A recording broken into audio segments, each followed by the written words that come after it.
یہ جو موقع آتے ہیں نا شب برات کے، شب قدر کے، یہ بنیادی طور پر اللہ تعالیٰ کی طرف سے دی ہوا موقع ہوتا ہے کہ چلو تمہیں چانس دیتے ہیں، پابندی کوئی نہیں، لیکن رب کی طرف سے نا موقع ملتا ہے، چلو تمہیں ایک موقع دیتے ہیں، چلو اپنے آپ کو کلیئر کر لو، تمہیں موقع دیتے ہیں۔ یا اللہ کیا کرے، کچھ بھی نہیں، آ کے نا سچے دل سے 2 رکعتیں پڑھ کے توبہ کرو، عرش کا مالک پچھلے سارے ہی معاف کر دے گا۔ ان لوگوں کی باتوں پہ نہ جائیں جو بلا وجہ پریشان کرتے ہیں لوگوں کو۔ شب برات کا حوالہ بھی نہیں مل رہا، حالانکہ ترمذی شریف میں حدیث موجود ہے، سیاہ ستہ کی روایت ہے ترمذی میں۔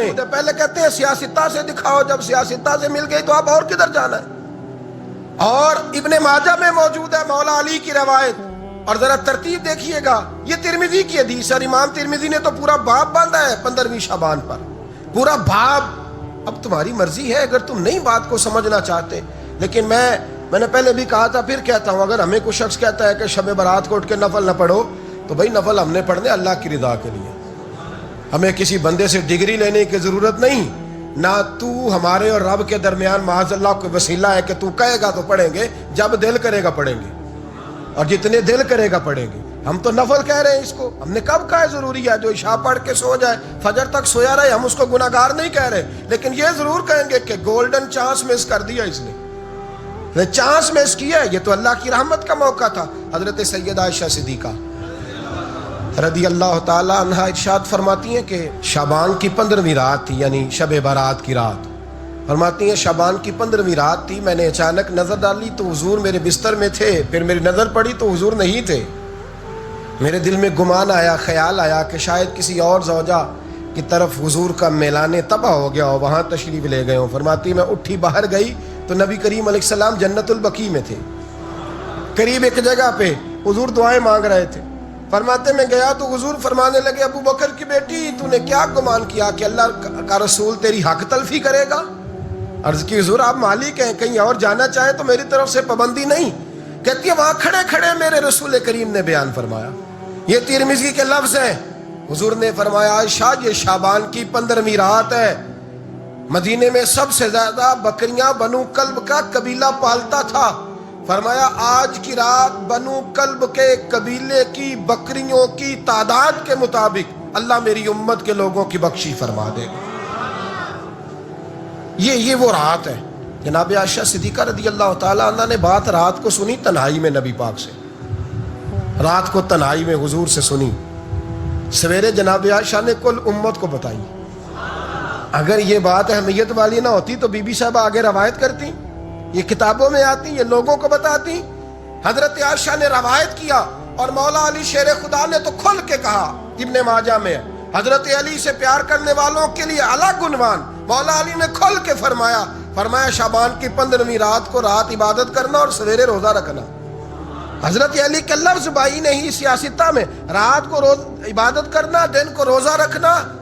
ویسے تو رب کریم ہر روز تہجد کے وقت پہلے آسمان پر نزول اجلال فرماتا ہے اور لوگوں کو فرماتا ہے کوئی بخشش مانگنے والا؟ کیا انداز ہے مولا علی شیر خدا حدیث روایت کرتے، رنگ کیا ہے؟ فرمایا باقی راتوں میں نا تھوڑا سا پیکج ہوتا ہے، تھوڑا سا آخری حصے میں رات کے شب برات کو نا رات چڑھتے ہی اللہ پہلے آسمان پر جو اس کی شان کے لائق ہے نزول اجلال فرماتا ہے، اور پہلا جملہ یہ فرماتا ہے کوئی معافی مانگنے والا؟ اللہ کرے آپ کو سمجھ آئے، یعنی معافی دینے والا کہہ رہا ہے چلو آؤ ادھر آؤ ذرا معافی مانگو، میں معاف کرنے آیا ہوں، مانگو معافی، ہے کوئی معافی مانگنے والا؟ معاف کر دیں گے۔ اور آپ فرماتے ہیں ہے کوئی رزق مانگنے والا؟ وہ جو بڑی درخواستیں دیتے پھرتے ہیں نا مختلف اداروں میں، وہ ایک درخواست نا شب برات والی رات بھی دے۔ اور میں نہیں کہہ رہا مولا علی شیر خدا فرما رہے ہیں، اور وہ خود نہیں فرما رہے، وہ نبی پاک کا فرمان نقل کر رہے ہیں، اور وہ رسول اللہ صلی اللہ علیہ وسلم کی بات نہیں بیان کر رہے، وہ کہتے ہیں رب فرماتا ہے کوئی روزی مانگنے والا؟ سارے سیٹھوں نوابوں جاگیرداروں کے پاس جا کے تھک گئے ہو، ایک دن میرے کہنے پر، ایک رات، ایک دیہڑی ذرا شب برات والی لگا کے تو دیکھو۔ تو میرے رسول پاک علیہ السلام نے ہمیں یہ میسج دیا، پیغام دیا، فرمایا اس رات جو اولاد مانگے گا رب اسے بھی عطا فرمائے گا، اس رات جو اللہ سے بخشش مانگے گا اللہ اسے بھی دے گا، اس رات جو رب کریم سے عزت مانگے گا اللہ اسے بھی عطا کرے گا۔ شارحین نے لکھا اس رات جو رب سے پردہ پوشی مانگے گا اللہ اسے پردہ پوشی بھی عطا کرے. جو جنت کا سوالی ہوگا رب اپنے فضل سے عطا فرمائے. کوشش فرمائیں, کوشش فرمائیں. 10 محرم کو ہمارے ہاں لوگ جاتے ہیں قبرستان. وہ کسی حدیث سے ثابت نہیں, میں منع نہیں کر رہا, جائیں 9 محرم کو جائیں, 10 کو جائیں, 11 کو جائیں, 8 کو جائیں, سفر میں جائیں, ربیع الاول میں جائیں, قبرستان میں جب بھی جائیں, منع نہیں ہے. لیکن شب برات والی رات تو خود رسول کریم گئے ہیں نا قبرستان. اب جو بات میں نے سمجھانی ہے اس کو سمجھیں. نبی پاک کی والدہ کا مزار نہیں ہے وہاں جنت البقیع میں. حضور کے کو بھائی بہن, حضور کیا کرنے گئے؟ امت کی بخشش کے لیے گئے.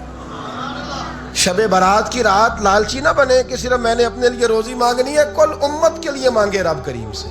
مانگے اپنے بھائی کے لیے, مانگے اپنی بہن کے لیے, مانگے اپنے بیٹے کے لیے, مانگے اپنی بیٹی کے لیے, مانگے اللہ کریم. یہ مانگنے کی رات ہے. پچھلی راتی رحمت رب دی کرے بلند آوازہ, بخشش منگن وارے کارن کھلا جے دروازہ. آئیں اللہ کی بارگاہ میں اس رات کو کھل کے دعا مانگیں.